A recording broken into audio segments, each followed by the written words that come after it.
I haven't seen bonobos at a zoo. It's probably like don't think I not have in either. not in the PG section. Yeah, I don't think they have them at many zoos. We've looked that up before Yeah, too. it's Didn't we? probably pretty Yeah, awkward. I think that's the thing. I think they like to keep regular chimps at zoos because bonobos are just always jacking off and Yeah. fucking.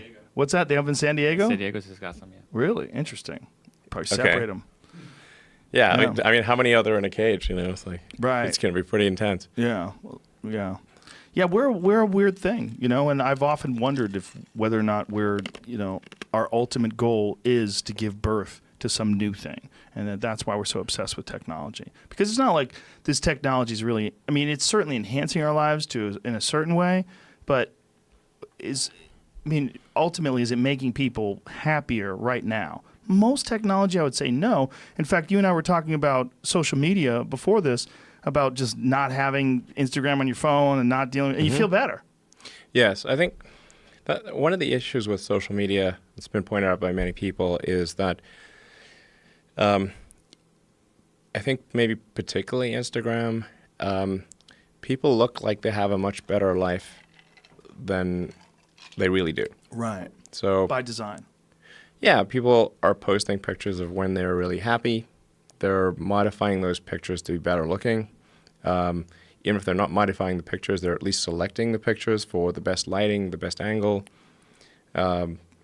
So people basically seem they're way better looking than they basically really are. Right. And they're way happier seeming than they really are. So if you look at everyone on Instagram, you might think, man, there are all these happy, beautiful people, and I'm not that good looking, and I'm not happy. So I must suck, you know, and that's going to make people sad. So when in fact, those people you think are super happy, actually not that happy. Some of them are really depressed. They're very sad. Some of the happiest seeming people, actually some of the saddest people in reality. And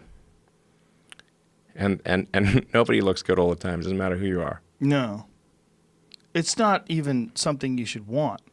Why do you Yeah. want to look great all the time? Yeah, exactly. So I think things like that can make people quite sad. Well, you just by basically- comparison, because you just sort of people generally think of themselves relative to others. We are constantly rebaselining our expectations. And you can see this, say, if you watch some show like Naked and Afraid, or, you know, if you just go and try living in the woods by yourself for a while, and you'll learn that civilization is quite great. It has a lot of it. People want to come back to civilization pretty fast on Naked and Afraid. Wasn't that a Thoreau quote? The comparison is a thief of joy. Yeah. Well, happiness is reality minus expectations. That's great too. But the comparison is a thief of joy really holds true to people. Is it? Theodore Roosevelt. Roosevelt. Fascinating. When you're thinking about Instagram, because what essentially Instagram is with a lot of people is you're giving them the opportunity to be their own PR agent, and they always go towards the glamorous, you know. And when anybody does show, you know, hashtag no filter, you know, if they really do that, like, oh, you're so brave, look at you, no makeup, you know. Yeah. They look good anyway. You look great. What are you doing? Oh my God, you don't have makeup on. You still look hot as fuck. You know what you're doing. I know what you're doing too. They're letting you know, and then they're feeding off that comment section. Ooh, just a little sitting there like it's a fresh stream of love. Like you're getting right up to the source as it comes out of the earth, and you're sucking that A lot of sweet emojis. love water. Emojis. Yeah, A lot of Weird. emojis. My concern is not so much what Instagram is that I didn't think that people had the need for this or the expectation for some sort of technology that allows them to constantly get love and adulation from strangers and comments and this ability to project this sort of distorted version of who you really are. But I worry about where it goes. Like, what's the next one? What's the next one? Like, where is it? Is it going to be augmented? Some sort of a weird augmented or virtual sort of Instagram type situation where you're not going to want to live in this real world. You're going to want to interface with this sort of world that you've created through your social media page. It's some next level thing. Yeah. Go live in the simulation. Yeah, I mean, In the simulation. some Ready Player One type shit that's real. That seems, we have that HTC Vive here, and I've only done it a couple times, quite honestly, because it kind of freaks me out. Sure. My kids fucking love it, man. They love it. They love playing these weirdo games and walking around with that headset on. But part of me watching them do it goes, wow, I wonder if this is like the precursor. Just sort of like if you look at that phone that Gordon Gekko had on the beach. Yes. And then you compare big that. cell phone. Yeah, you compare that to like a Galaxy Note 9. Like, Sure. how the fuck did that become that, right? And I wonder when I see this Yes. HTC Vive, I'm like, what is that thing going to be 10 years from now when we're making fun of what it is now? What is it? How ingrained and how connected and interconnected is this technology going to be in our life? It will be, at some point, indistinguishable from reality. Where we'll lose this. We'll lose this. Like you and I are just looking at each other through our eyes. I see Are you, we? you see me. I hope. You think so? I think you probably have regular eyes. This could be some simulation. It could. Do you entertain that?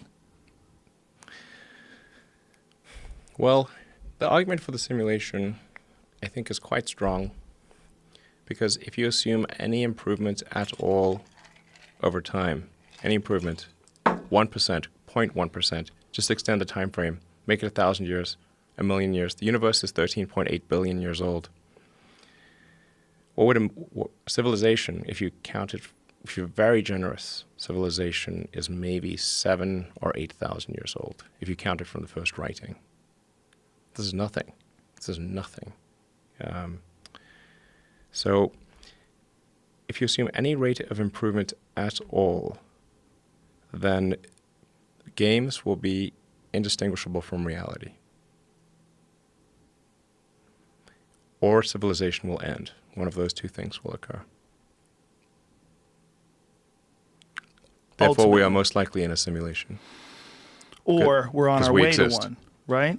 Well, but just Since we because we exist, exist, we could most certainly be on the road. We could be on the road to that, right? It doesn't mean that it has to have We could already be in base happened. reality. We could be in base reality. We could be here now on our way to the road or on our way to the destination where this can never happen again, where we are completely ingrained in some sort of an artificial technology or some sort of a symbiotic relationship with the internet or the next level of sharing information. But right now we're not there yet. That's possible too, right? It's possible that a simulation is one day going to be inevitable, that we're going to have something that's indistinguishable from regular reality. But maybe we're not there yet. That's also possible. That we're not quite there yet. That this is real. When I touch that It feels wood, very real. maybe that's why everybody's like into like mason jars and shit. Mason jars. Suede shoes.